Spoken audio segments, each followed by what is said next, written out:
what advice would you give to emerging leaders? We know that, I mean, it's hard. You're just starting your career or you're emerging as a leader. Sometimes they struggle to stay true to their purpose. There is pressure, there's challenges, there is goals, targets, you name it. Again, so many things. And even if we don't look outside of the company, stuff that's happening within your company, within your team, what would you tell them? How can they stay true to their purpose? What are, let's say, some tips or guidelines to making sure that once you're grounded, you can stay there? So that's a tough question, but I've learned over the years to guard my personal time and personal space. I've also learned to take risk. The younger you are, the younger you in your profession, it is best to take those risks earlier than later because you learn from those.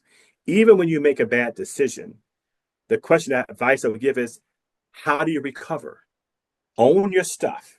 I've erred, and here's what I'm going to do to connect to these dots. Don't give up. We all make mistakes. That's why we're human. To be human is to make error, right? So don't beat yourself when you make a mistake. Learn from that mistake.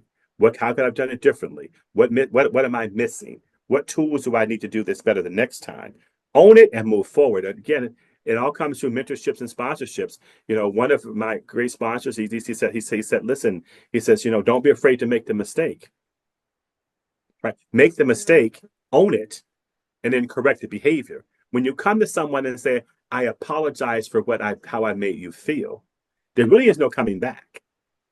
I apologize that I made this error, but here's how I'm going to ensure that doesn't happen again. Oftentimes we hide our mistakes, we hide our errors, we don't want to own it and say, oh, it's because of Anouk, it's because of Peter, it's because of Paul. That isn't it. Own it. As a leader, I own the mistakes that my team may make. Yeah. Right? I coach them through. You don't want to beat yourself up or beat others up for the mistake because it's just not a mistake. That's why they have pencils with erasers to erase. That's why there's the delete button and the go back button, the space button back to go backward and do it again. But we tend to be so hard on, especially A-type personalities, high achievers, right? We're so hard on ourselves. How did I make that mistake? How did I make my mistake? Well, you made a mistake, own it, clean it up, and move forward. And that's hard for people to do.